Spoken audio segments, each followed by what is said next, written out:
I am very briefly going to introduce our wonderful chair for today, and then Nadine is going to take it away. Nadine Aisha Jassat is the author of a poetry collection, Let Me Tell You This, which is... Oh, sorry, my mask is in the wrong place. Okay, there we go. Beautifully written, immense, and full of passion, says Nikita Gill, as well as the verse novels The Stories Grandma Forgot and The Hidden Story of Esti Noor. Her work has drawn significant acclaim, and she has appeared internationally across media.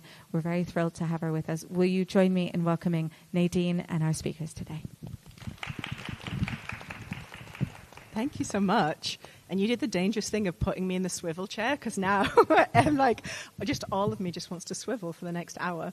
But it is a pleasure to be here for Young Radicals New Worlds with Margaret MacDonald and Faridah Abike-Iyimide, talking about their amazing books, Where Sleeping Girls Lie and Glasgow Boys. So the format of today's event is that I am going to be asking some questions of Faridah and Margaret. And when I say some questions, I did actually write 3 pages worth of this size questions, but I won't get to ask all of them because it's very important that at the end we actually have a good 20 minutes of questions from everybody here in the audience today. So as we're going through the event, keep your minds thinking of what you might like to ask, because it's going to be amazing to turn to you all and to hear from you guys. But without further ado, I am going to introduce our speakers for today. Faridah Abike-Iyimide is the instant New York Times international best-selling and award-winning author of Ace of Spades and Where Sleeping Girls Lie. She's an avid tea drinker, a collector of strange mugs, and an English literature graduate from a Scottish university. She recently completed an MA in Shakespeare Studies from King's College London.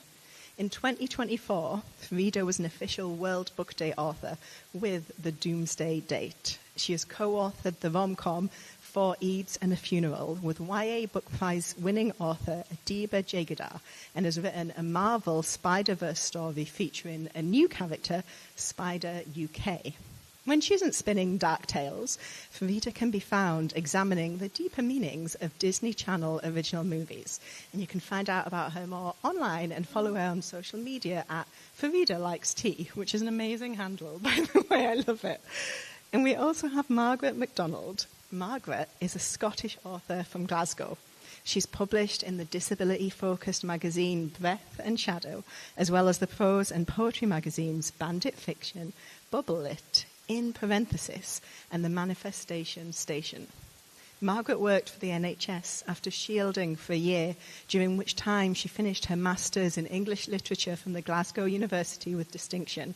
She also has a first-class BA honours from Strathclyde University, where she studied writing.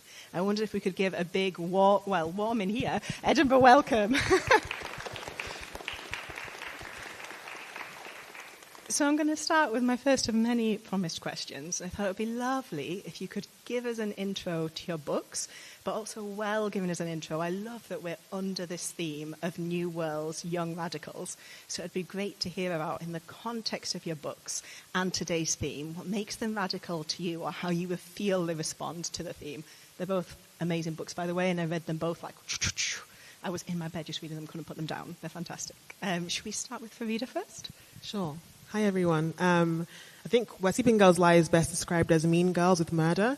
And I think it's radical because my stories, while they do have a lot of trauma and sadness, I always end with a happy ending. And that's not a spoiler. It's always going to happen. I think that a lot of the time, black characters, queer characters, they don't get the happy ending. And so my radical kind of thing I do in my stories is always have the characters, especially the black ones, end up alive and well at the end. So.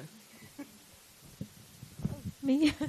Great answer and great question. Thank you, Nadine. So yeah, Glasgow Boys is a novel about 2 boys, Banjo and Finlay.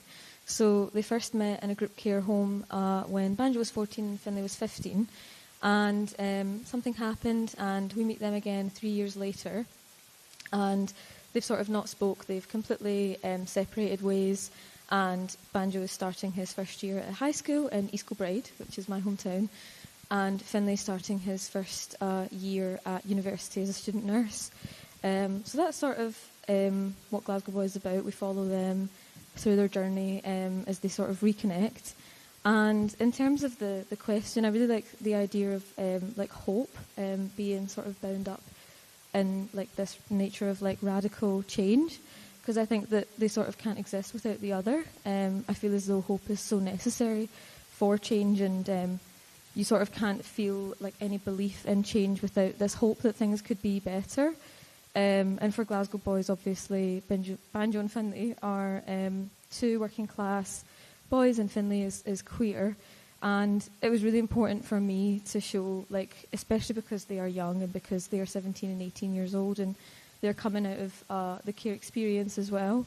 It was really important for me to show that hope and that joy that they find out in the world, and for that to be like the sort of shape of the story. So thank you. Amazing answers from both of you. Thank you. And since you kind of mentioned both of your characters a wee bit already, so I was wondering, because for me, one of the things that I found so compelling in the books was the characters. You know, you're rooting for them, you're hurting when they hurt. And I was wondering, how do your characters come to you? Is it the kind of thing where there's an instant voice in your head and your characters are there? Or is it something that you draw from research? And yeah, whoever would like to go first, I can keep tennising between you.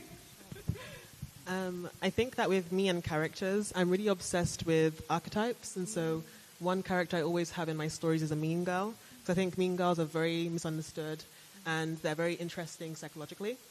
And so my stories unpack why a person becomes a mean girl, why girls have to be mean in the first place, and if they are actually mean. Sometimes they are, and that's fun to explore as well. I love evil women, but it's really, really fun doing that. And I feel like my characters almost representing different archetypes, but I'm breaking them down and kind of twisting them as well. What about for you, Margaret? Yeah, that was such a good answer. And I love Said and all her complex nature. She's brilliant. But yeah, with me, Banjo and Finlay sort of came about from, you know, there's this sort of question, especially if you're like a teacher, you work with children. People will say, like, always look out for the quiet kids and the really disruptive one, because normally there's something going on at home with either of them. And I was sort of curious about the nature of the relationship that they would both have. And I think that Banjo and Finlay, you know, their life and their upbringing has manifested in different ways for them. So for Finlay, his like defense mechanism is to retreat and isolate. And for Banjo, it's to really lash out and, you know, start fights and be really angry and disruptive, and you know, as like Faridah said, like I really wanted to unpick like the nature of that. I guess you could say like archetype, or that kind of stereotypical. You know, there's just always a disruptive one, and they're just kind of bad. But you know, there's obviously something going on as to why they're behaving that way. So that was how Banjo and Finlay were kind of born, like this sort of desire to know like how their relationship would look. And yeah, everything came from that. Amazing. And it's so true, because like, as I'm listening to both of your answers, I'm thinking about how, like we say, you never know what's going on in someone's life, right? But then with authors, with your characters, you're in that rare position where you get to show actually what is behind and what makes a person.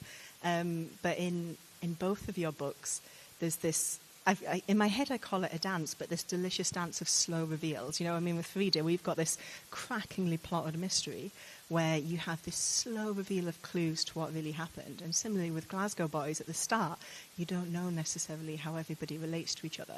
So when it came to plotting your books, and when it came to thinking, okay, I'm going to put all of these different elements together, how did you approach that? Were you just like, I'm making it up as I go along? Or did you have, you know, the full detective board on your wall? How did you approach your plotting? So I don't know how you are, but I'm a big plotter, and I kind of am intense about it. Actually, I live with my mum, and she just finds like sticky notes everywhere with like random things like murder, ? And so I think I'm always scaring her. But I think that it really helps me, because I'm writing a mystery, and that has to be, you know, something that exists without plot holes, and I have to kind of be aware of all the moving parts. And so, yeah, my plans are often sometimes 10,000 words long. Like, it's very, very, like, sometimes 20 pages long. So, yeah, I'm a big planner. How about you? So I'm the opposite, Faridah, but I deeply admire that ability to plan. I have tried to plan, and then I don't know, the plot is just fallen apart, like the outline. And I would say to like any young writers, because obviously I've done events in schools and things, and younger writers say like, how do you begin, like how do you start? And I would say like it really does take finding the method that works for you, and also like the method that you enjoy the most. I wish I could plot, but I'm a bit of a discovery writer, so I kind of just start. I mean, I'll have in my mind like the character, and also like maybe a scene or like an event I want to happen, or even like a little piece of a conversation that I think like, yeah, I want to kind of fit that in, but I'm kind of like following the breadcrumbs of those thoughts, and like kind of making it up as I go along. But that's kind of how I write. So it's not like a perfect method, but I think that like it's worked for me, and there is kind of no formula for writing, which is the wonderful thing about it, and so free and liberating to be able to just write any kind of way. But I don't know if that answers massively. No, you both did, and it's so wonderful as well to watch you both in conversation, because I can see like you nodding along to Faridah and Faridah nodding along to you, and it's wonderful. And so there's one of the themes that I find connects both of the books as I was reading them, is that it's both sensitively and brilliantly an exploration and an acknowledgement of trauma. And you both do handle it so well in so many different ways. And so I was wondering, in the context of writing about this and doing it well, to me this can feel radical too, because it's often things that don't get talked about. So why did you want to explore these things? Because to me that is radical too. That is part of forging a new world too. I think that, so I unfortunately had a very traumatic childhood, and so I really wanted to, I think a lot of the times there's like a conversation around writing queer and black stories with only trauma and pain, and that's a very valid conversation to have. But at the same time, I think that there are people who are young people who are going through real things, and I love what you said about watching out for the quiet kids and the disruptive kids as well, because there's often something going on at home. And I had social workers who would come into the school, and the teachers would be so surprised because they were like, Faridah doesn't sound like someone who would have social workers at home. And so, yeah, I think that because I really needed a story like this when I was younger, I almost write to the version of myself that needed to see that this is something that is happening, but also how to deal with that when it does happen. Yeah, amazing answer. And thank you. I think in terms of, with Banjo and Finlay, obviously having been care experienced and having, these traumatic upbringings as well, it was really important for me that it was handled with dignity in a way. So I understand that it's a little bit cheesy to think of your characters as real people, but for me, I wanted Banjo and Finlay to have the control in the narrative, and it was really important that their trauma sort of not be used in a flashback sequence. I know that a lot of the commentary about Glasgow Boys is that you never really see their upbringing. Like, you don't actually, I don't delve into that kind of thing. And it was important for me that when we do learn, what their life was like before they left care, it was in their own words, and it was then their choice to tell another character, like, instead of the reader sort of experiencing that. And similarly, in terms of like trigger warnings, content warnings, I think that they're like massively important, because it also gives that reader the dignity as well. Like, it passes you the authority to choose how you want to consume trauma. And I think that, and characters for me specifically, I wanted it to be that it was their choice, and they had that authority and control in a situation where, for their whole life, they'd been powerless. But thank you for your question. No, and it really makes me think as well about actually like something that can be so radical in a world especially that will often try and mould you or put you into a box of its making and not your own, is to say, actually, I'm going to say who I am. I'm going to tell my own stories. I'm going to do it in my own time, in my own words, and on my own terms. And I think as authors in both of your books, you're modelling that. And I know, Faridah, you said like about the book that you kind of wish that you'd had when you were younger. And I certainly wish that I'd had both of your books when I was younger as well, but I'm also glad that I have them now too. I know for me, like when I read Where Sleeping Girls Lie, I was like, a queer Muslim love story wrapped in a mystery. Like, to me, this is everything, and like I'm holding it so close, and I'm so glad that I have it. And the same with Glasgow Boys. I was like, here is someone talking about jobs that I have actually done in my life that don't get explored. And for me, I'm a 35-year-old lady but all I read is YA because that's where I find those powerful stories. And so for you, I mean, do you think that these age limits that we say this is YA, this is general fiction, do you think they mean something? And what is like the power actually of YA and telling radical stories, opening up new worlds in the young adult space? I think that a lot of young people are kind of underestimated, but also I think like young people, they don't have, oftentimes I think when I was younger, I felt like I didn't have a lot of control over my own voice and the way I was perceived and all these things. And so I think YA, as you said, dignity, I think that it offers like, a viewpoint that's so important, and it basically centers a viewpoint that is so important. I think the young people of today are going to be the ones that change the world. And so by centering them and telling them that you're important and you can actually make a change, adults are actually awful people sometimes and you need to rise up and be better than them. It's something that's very powerful. So yeah, I love YA for that reason. I almost like want to just be clapping for that. I'm like, yes, Faridah. I know, that was such a good answer. And I'm going to just echo everything Faridah said. Like, obviously, as you said, you had worked the cleaning job that Finlay works, and I worked that as well. And I've actually worked like all the jobs in the book, like the cafe job, and I was administrative officer for the NHS. So I was working alongside nurses. And all of these experiences, it's not to say that they don't exist in literature, but specifically in YA, like, I wasn't really finding them, or especially like the working class perspective. I really wanted to demonstrate there's like a joy and balance in, like jobs and studies, and like I wanted to like explore and just basically highlight like how powerful the working class experience is, like, and how joyful it is and hopeful it is. And there's also struggles in this novel specific to being working class. Obviously Finlay has to work 2 jobs alongside his like sort of studies at university, which is actually like a really common experience among me and most of my friends when I was at university. And I felt as though demonstrating that, but equally, and like the struggles of Finlay, like literally having noodles for dinner, like 80p packet of noodles for dinner and stuff, but equally like the community that he finds, and the like space of belonging and the people and the friendships that he makes, like were all similarly experiences that I had.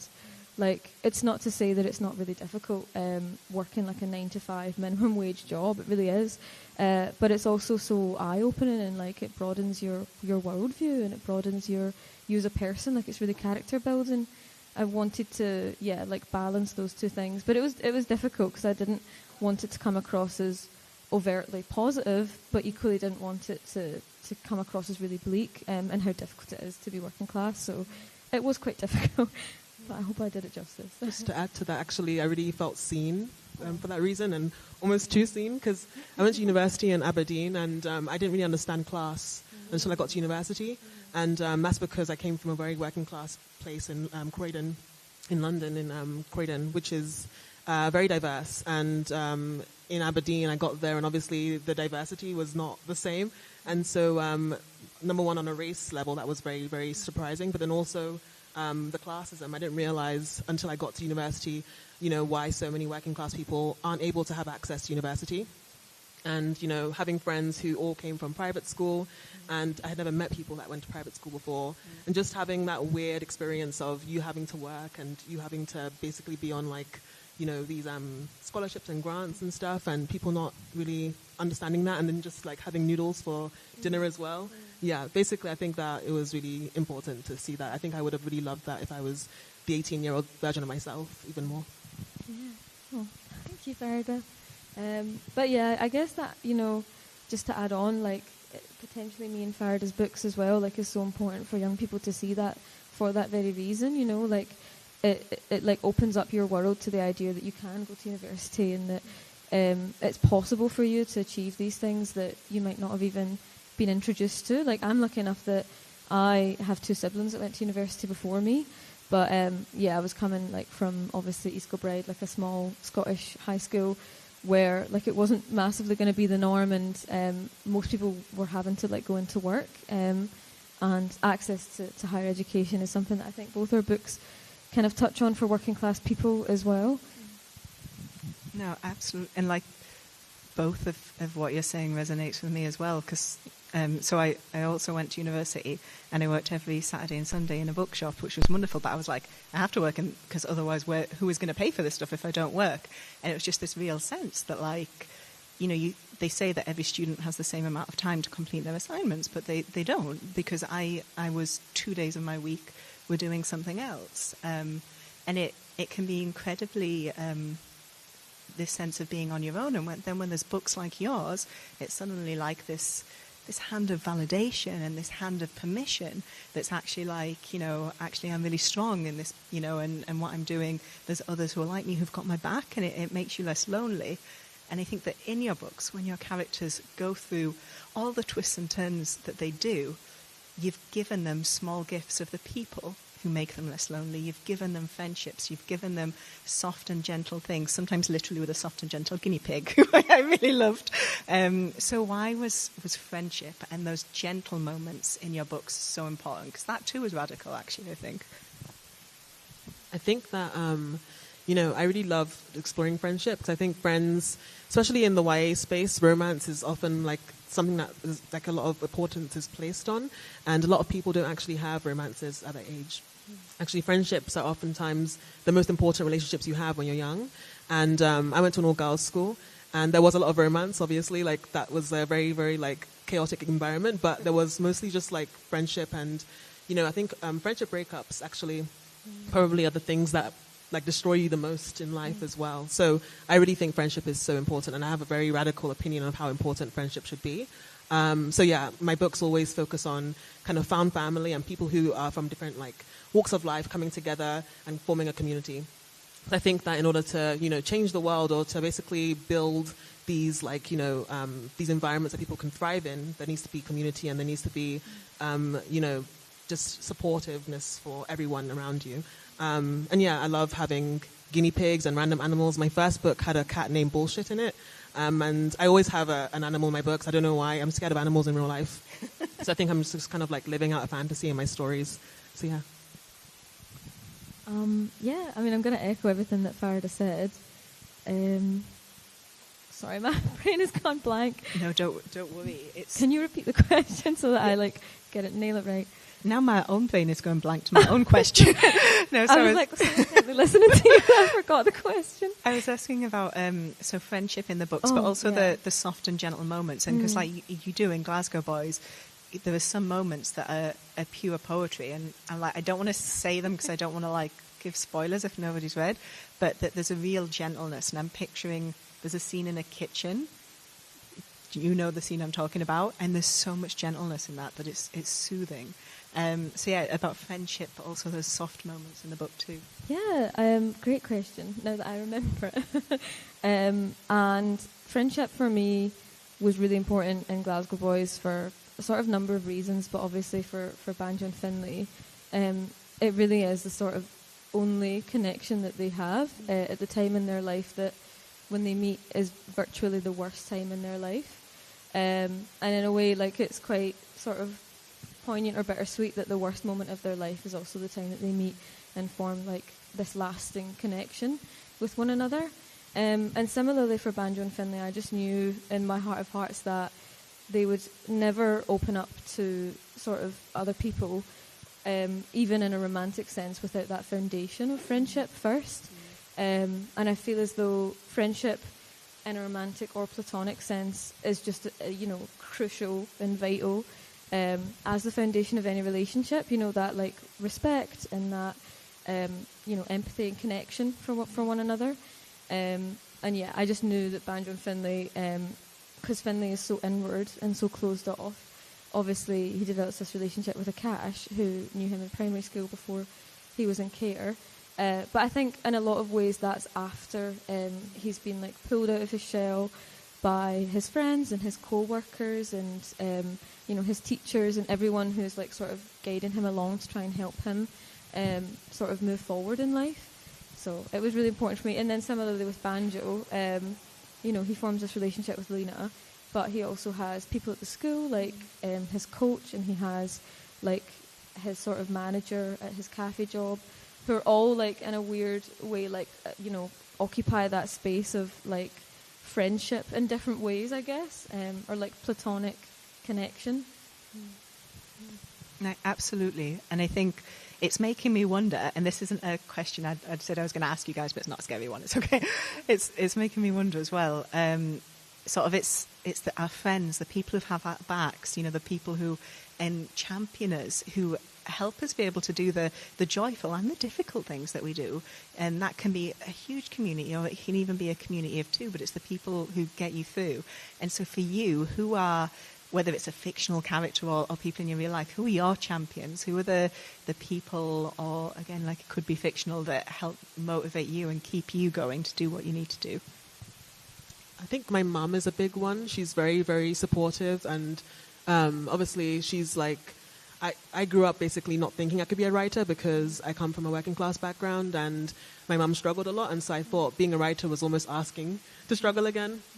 So my mum being so supportive, despite not really, being very scared for me and worried for like the future, she was not, telling me that I need to be practical. She was just like, whatever makes you happy. And so I think hearing that is so important, especially when you feel like your options are already limited because you have had a background that is not as stable as other people's. Yeah, I think being a writer, like, you really do need that support, and you need that like community, as you were saying, Faridah. For me, my sister, I dedicated Glasgow Boys to my sister Caitlin, because I had virtually like given up on ever publishing Glasgow Boys. I had been querying, trying to find an agent to represent the book, which is the very first step.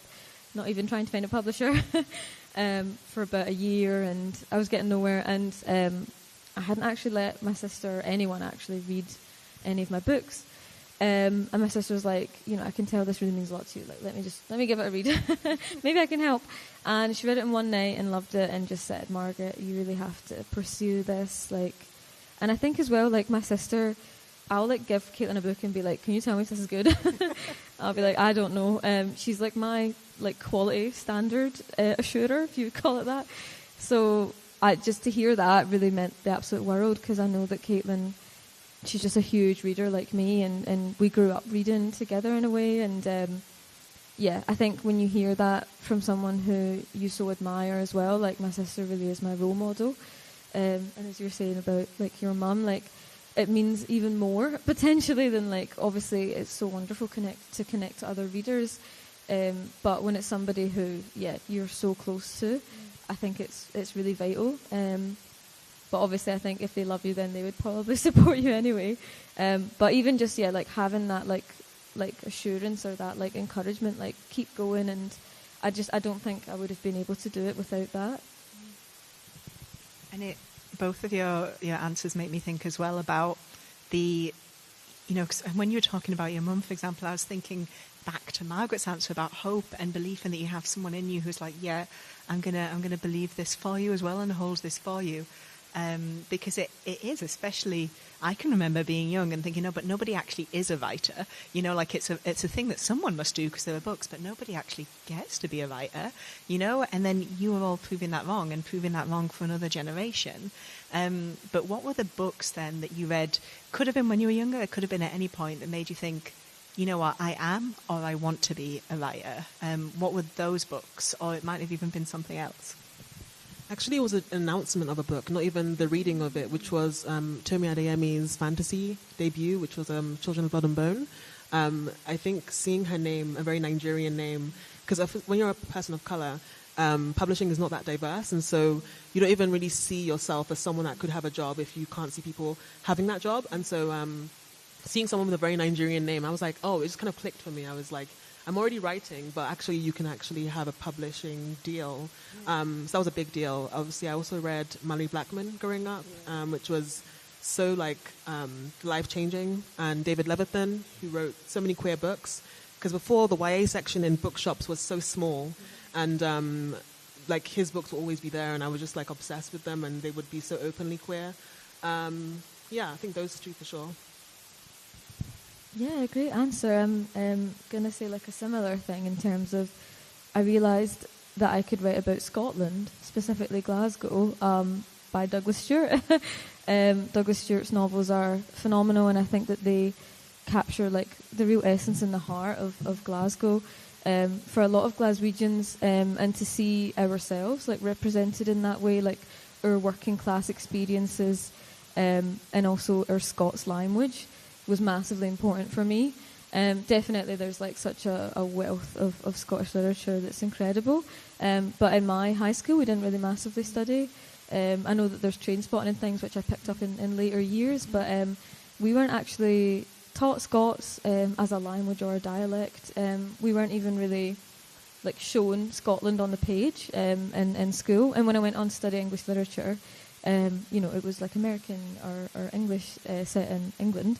And I think just like having someone who can represent your hometown or a place that you're like so intimately familiar with, like it really does open your eyes. And for me, like Glasgow Boys was originally set between England and London.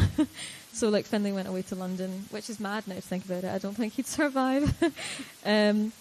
But yeah, Finlay went away to London because I think he just wanted, I was in my mind like this is the furthest that he could really go. I couldn't conceive of him going to America. But yeah, and Banjo stayed in Scotland, and I got my friend who lives in London to read it.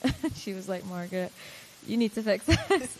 It's not London at all. Like, the streets don't work. Like, this isn't the way that public transport works. And I just realised, like, it's true. What I've written is Glasgow, really. Just, like, a thinly masked version of that. And I think in my heart of hearts I'd always wanted to write a book about Glasgow, but just never felt like it would be received well, or it would even be, like, accessible, like, specifically because, I mean, my agent lives in London. My publishing house lives in London then. And obviously, being Scottish, like, you don't want it to be inaccessible to other readers, but equally, like, I wanted to represent my lived experience, and also, like, my family, my mum and dad speak Scots, just, all the time. They don't really, like, speak the way that I'm speaking, which I kind of learned to do in uni to be understood.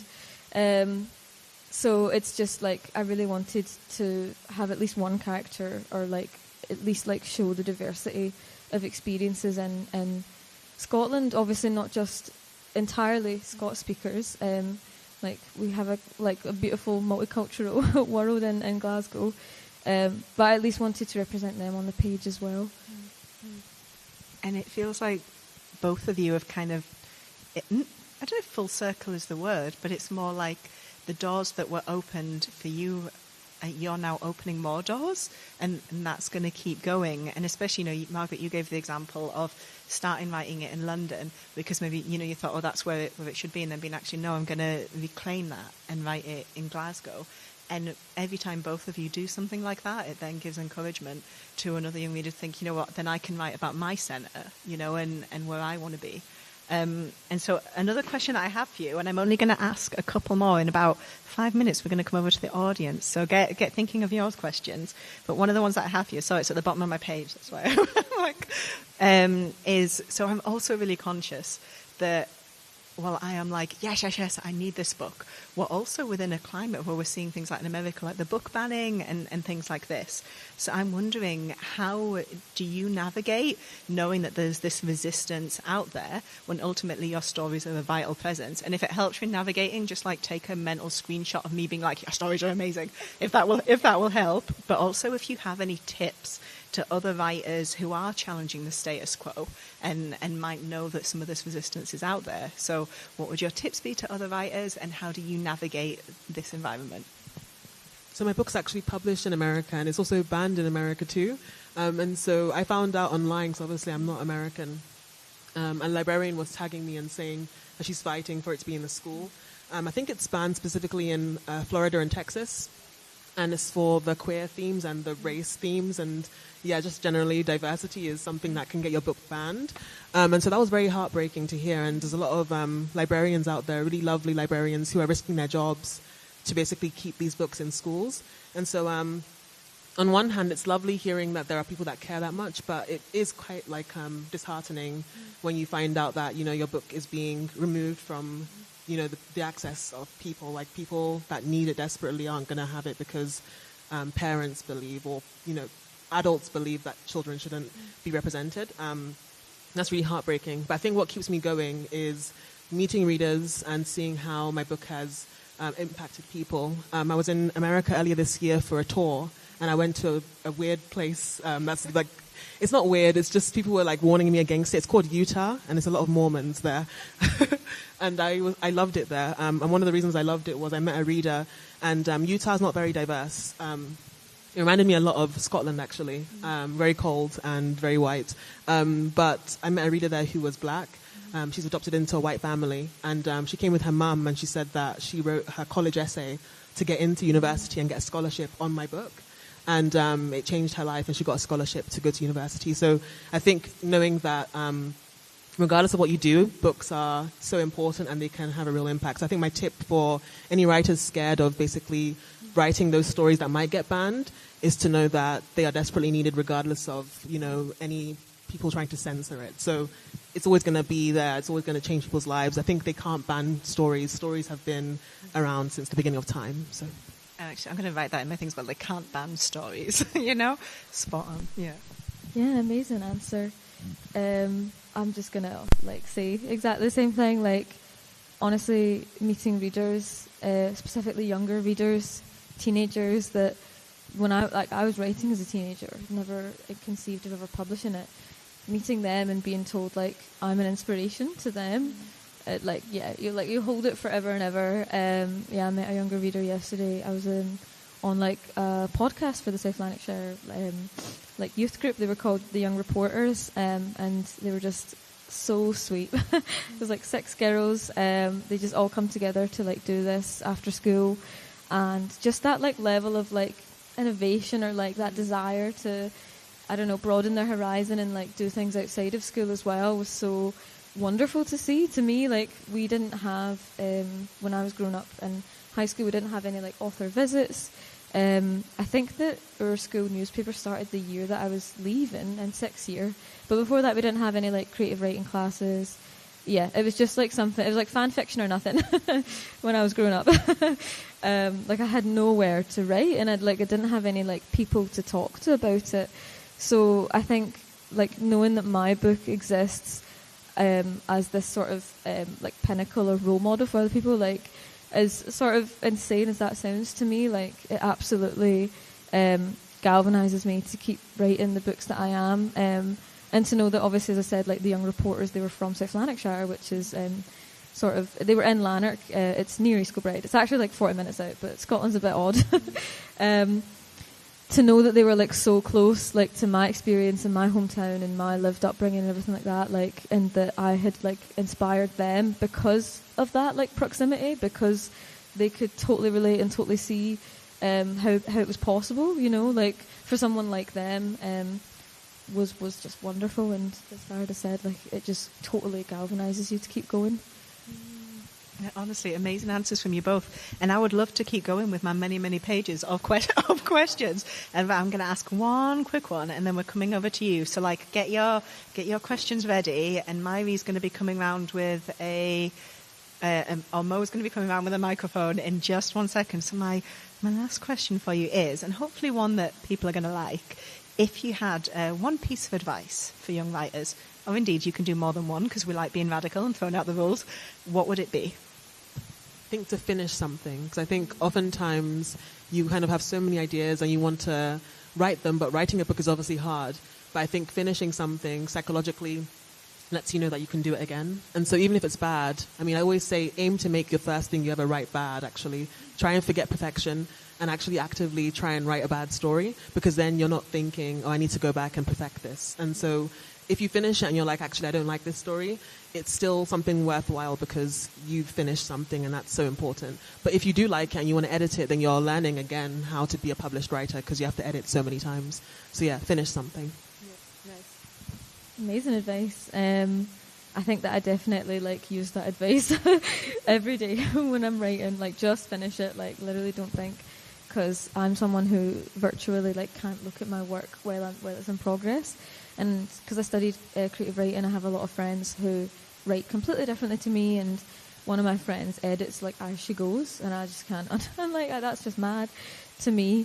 For me, just riffing off of that, I would say try and share your work. And as small a way like as fits you, I guess. Like share it with one person or even post it online, because finding readers really has been the biggest joy of this whole experience for me.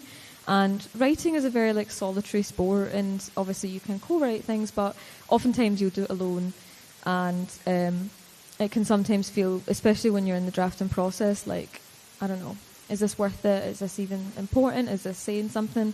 And connecting with anyone about your work and sharing it absolutely like emboldens you to keep going, and it's really powerful as well, like to connect to readers. And it's sort of like if you have a TV show you love, like, I don't know, it's such a special feeling when someone who read your work like connected with a small part of it, and you have that like moment of like connection in a way. So that would be my piece of advice, but everything else that Faridah said I absolutely use and would advise as well. I could just kind of hog you both for forever, but I don't think that would be fair. So I'm going to turn to our audience questions now, and I'm just going to look for a hand up, and then Mo will come to you. So anybody have a question? If we also need a moment, there are online questions. I'm happy to start us off with one of those. That's really good. Yeah, we've got online questions as well. So we'll start with online, and then maybe we'll do a tennis thing and go between. Amazing. So this is from Katie. How much do you think about your readers when you write? Who do you write for? That's a great question. I think of readers a lot because, as I said earlier, I don't want to write a story that's going to make people traumatized, even if I'm writing about trauma. So I'm always thinking, is this best for the reader to see? Kind of like what you were saying earlier. So yeah, I think about them a lot, but at the same time, you can't think of them too much because then you won't write anything, because you can't write the perfect novel for everyone. You end up writing, if you try and write the perfect novel for everyone, you end up writing a book for no one. And so being as specific as possible and caring about your interests actually helps you find a wider audience, because there are a lot of people that share your beliefs and interests too. Yeah, amazing answer. So for me, like, I don't think about the reader when I'm drafting the book, but obviously if I finish a draft and I think this is never going anywhere, and that's like the decision that I've made, that's okay. But if I think, actually, like, I think this is good enough, I want to share it, I will then consider the reader. And as Faridah said, like, the considerations into sensitive subjects that you're discussing, and you want it to be handled sensitively. Like, for me, in editing Glasgow Boys, I had a sensitivity reader who they'd grown up in foster care and then went on to become a child psychologist. So their experience was so vital in ensuring that Banjo and Finley's lived experience and upbringing was authentic and handled sensitively. And so I think that if you want, like, you must consider the reader in that regard if you want to publish, but you probably don't have to consider the reader really at all if you just want to write for yourself, which I think you should do it first, but equally on the flip side of that, you should consider the reader if you want to share it with readers, because that's who will then read it, like, it's not just for you and yourself. Yeah. Amazing question from one of our pals on the live stream. Thank you. So do we have anyone? Oh, we've got two. So maybe if we start here, we'll go and then we'll go. How would you handle trying to write a story that is aiming to change somebody's mind that has got a very different perspective from the one you're trying to show them? I think being as honest as possible, essentially, because I think it's very hard to change people's minds if they have like a belief that is very intrinsic to them. I think all you can do is be as honest as possible with your storytelling and hope that it reaches them. But at the end of the day, I think that they say that basically for people to change, especially if they have like bigoted ideas, they often have to know someone personally that is being impacted. And unfortunately, a lot of people isolate themselves from diverse like groups of people. So yeah, I'm not sure if you can change them specifically, but I think you should always be honest anyway in your storytelling, and maybe you will reach them by showing them the truth. Yeah, I mean, great question, but it's a really difficult one. And as Faridah said, like, if they have bigoted opinions, like, is that really your burden, I guess? Like, specifically, my trans friends at the moment are feeling a lot of pain and very disheartened. And as Faridah said, like, oftentimes just knowing someone and online in real life And I think to myself, like, if people just knew, like, my friends, if people just met them and had a conversation with them, like, things would be different. But I don't want to put that onto my friend, and that's not their job. So as Faridah said, be honest and be open, like, with yourself, but just know that is definitely not your burden to carry. Great question.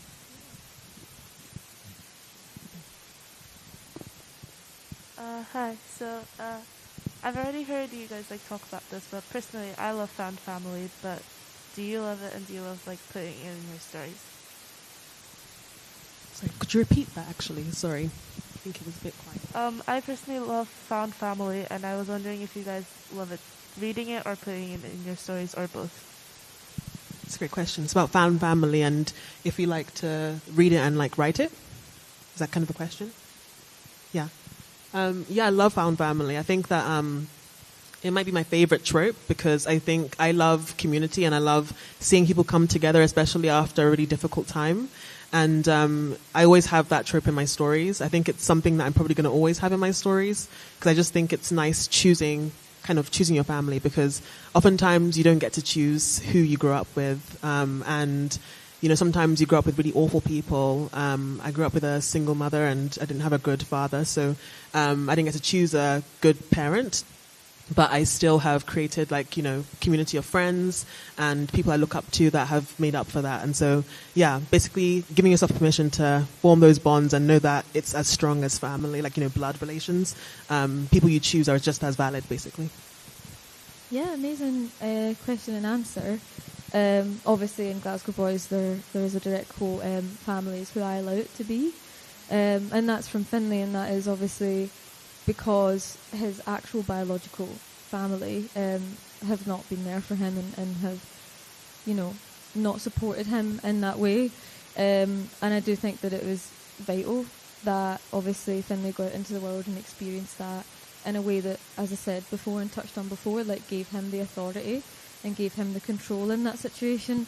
As much as people obviously around him really wanted to connect to him and really wanted to bring him out of his shell, it was Finlay's choice to do that, and it was Finlay's choice who he placed his trust in and who he told his story to as well. So I think that it was really vital that in terms of the found family, it be sort of choice that was the deciding factor for both of the boys. We got a live stream, and then we'll come back in person as well. Yep. So this one is from Rahim Online. So this is a question for Faridah. I first came across your writing through anthologies that I picked up most recently in The White Guy Dies First, and then discovered more of your short stories and contributions to other collections. Is there anything in particular that draws you to the short story form? It's a great question. So that's about the anthology I was in called The White Guy Dies First, which is a horror anthology that basically has people of color writing different horror tropes. I was assigned the trope, the killer clown, and I'm very scared of clowns, and so I was trying to get out of doing the story actually because I was having nightmares. But yeah, I think that what draws me to the short story form again is finishing a story. It's very hard to write. The average book is 80,000 words. And that's a lot of words. And so short stories allows you to basically express yourself creatively without having to dedicate that amount of time. And so I love doing it once in a while. I did a short story for Doctor Who twice. I did a Martha Jones story and one for Ncuti Gatwa's Doctor, which is the first Black Doctor. And then I have also done, obviously, The White Guy Dies First, a Killer Clown story. And I just did one for Marvel. I did a Spider-Verse story. So I've been really enjoying exploring existing characters and almost writing fan fiction of them, but getting to be paid and publish it essentially. So it's nice to do that. It's a great question. Amazing, thank you. And then I think we had one on the front. Hi, I was wondering if because obviously your books both go through some of the characters, not only negative but also positive experiences too. And I was wondering if some of them were inspired by stuff that you went through in real life, and if they were, do you find that it's a good kind of coping mechanism for you to kind of process those experiences yourself and kind of put your characters through it as well? It's a great question. Yeah, I think so with Ace of Spades, my first book, there's two characters. One of them, they're both black characters, but one of them is rich and one of them is working class. And I think the working class character, Devon, he has a lot of my experiences. So I don't write characters that are exactly like me because I want people to be able to hate my characters. Like I don't get offended if people hate them because I haven't made myself the character. And I also don't put people into the story either. I don't want my friends to punch me if I accidentally write them into the story. So I always make the characters up, but I do like extract experiences. So for example, Devon's neighborhood is very similar to my neighborhood, and it represents a lot of things that I saw growing up. And then also with like this story, it deals with some themes such as CPTSD, which is complex PTSD, which I have, unfortunately, and basically how like a childhood of abuse can shape who you become. But at the end of the day, it's about hope and basically that not being the thing that you are more than just your trauma. So yeah, I think that's kind of how I'm represented in the story. Yeah, great question. So with Glasgow Boys, I started it in the pandemic, and I was shielding, so I was high risk. I have Crohn's disease, I'm immune suppressed, and asthma. So before the vaccine, it was like very dangerous for me to even like consider getting COVID. So when I started the novel, I think sort of a lot of it was just an outpouring of like my experiences in high school and my experiences at university. At the time, I had finished my undergrad degree and I was going into my master's, but I was doing my master's over Zoom. And I think I was just it was kind of wish fulfillment for me, like to put Banjo and Finley in these experiences where they were sort of opening themselves up to specifically like physical touch, and they were touch starved because that's something that I was suffering.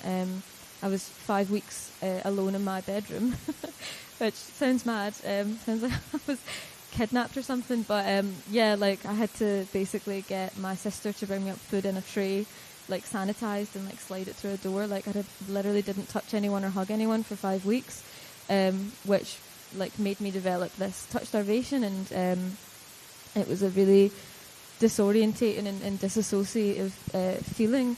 Because you start to like, it's very odd, touch starvation, like or skin hunger it's called as well. Like you literally do start to feel like not real and things.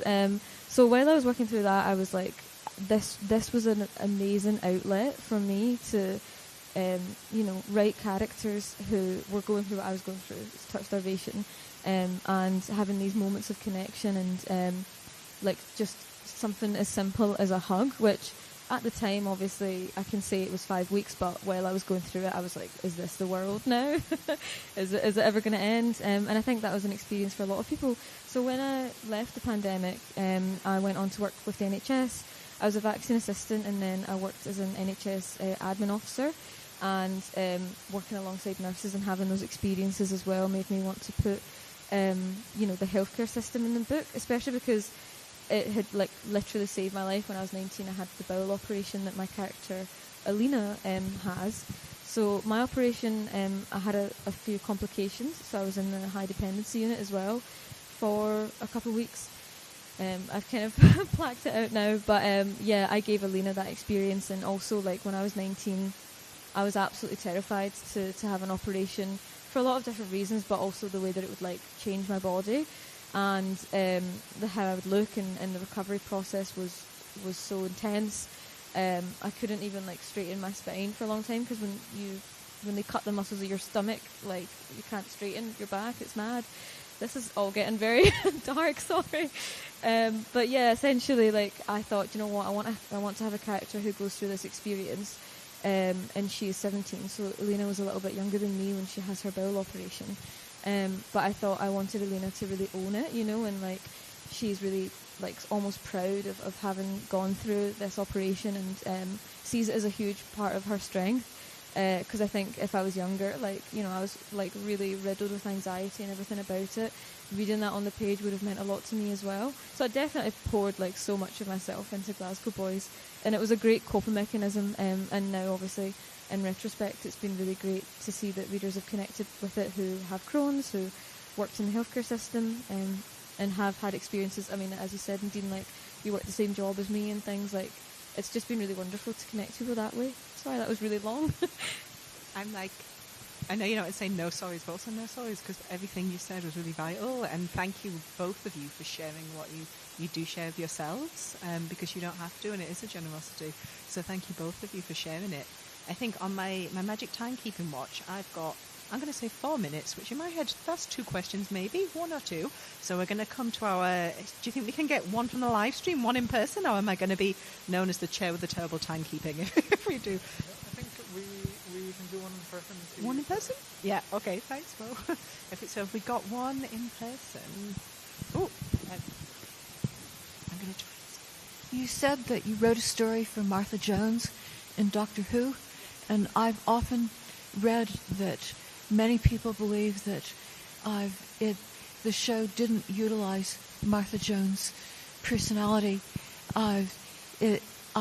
nearly as much as it could have done, and I'm interested to hear you to say a bit more about that, because I agree too. I would have liked to see many more stories about Martha Jones.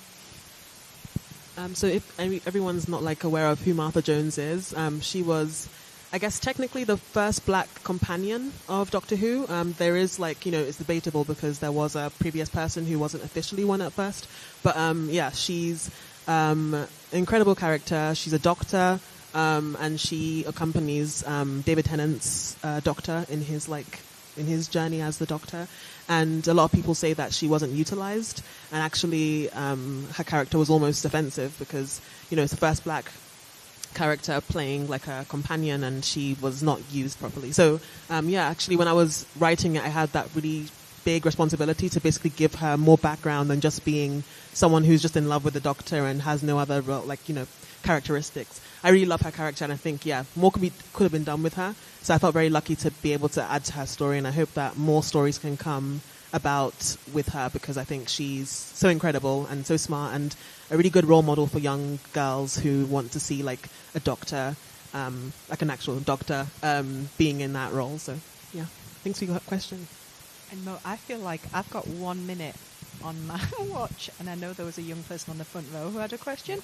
Can that watch just say 1 minute, right, you guys? I'm not making it up. It's a tiny watch. You mentioned that you mentioned the books that inspired you when you were younger, but what about books that inspire you now? It's an incredible question. And the books that inspire us now. Oh, that's a great question. Oh my God, there's too many. I really love, I still read YA. I love Jason Reynolds. He's an incredible YA writer.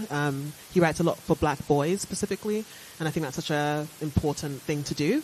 Oh my God, such a great question. I feel like I'm blanking on every book. Do you want to? Yeah, no, there's so many. For me, my real huge authors at the moment are Case and Callender and Abike-Iyimide. Abike-Iyimide. I love their work, and I think as well, that their experiences and their novels. I think their Case and Callender. My favorite is King and Dragonflies. It's middle grade, right? Yeah, it's middle grade. But I think it's maybe not massively recent, maybe 2015. But just, that, the way that they write is so lyrical and so poetic. And Abike-Iyimide's writing is so incredible. It's so addictive almost. It's something that I would absolutely love to capture in a way. So they are my 2 huge role models at the moment. I would also say Abike-Iyimide. They're one of my favorite. They're Nigerian. They're incredible. I'm obsessed with them. I think if you're a writer, if there's any writers in the room, I really recommend their non-fiction kind of memoir, which is Dear Senthiran, which is about being a writer, and they go into the details. They tell you how much they get paid, which is something that no one talks about. And so I really recommend reading that, especially if you're an up-and-coming writer and you want to know the nitty-gritty stuff about publishing. Can I just say thank you so much to you both. Thank you to our live stream audience who've been watching, and to Mo who's been helping with the questions. And thank you to everybody who's been here with us. And of course to Lighthouse and the Radical Book Fair. It has been amazing. Genuinely from myself, I was saying I hold both of them responsible for me not leaving my house when I was just could not put these books down. They're fantastic, and I hope you know that you have a fangirl in me forevermore. But thank you so much, Faridah and Margaret. And can we give them a big thank you? Thank you. And we'll be at the back for signing. We'll see you all at the back for signing. Thank you everyone. Oh, Thank you. Thank you.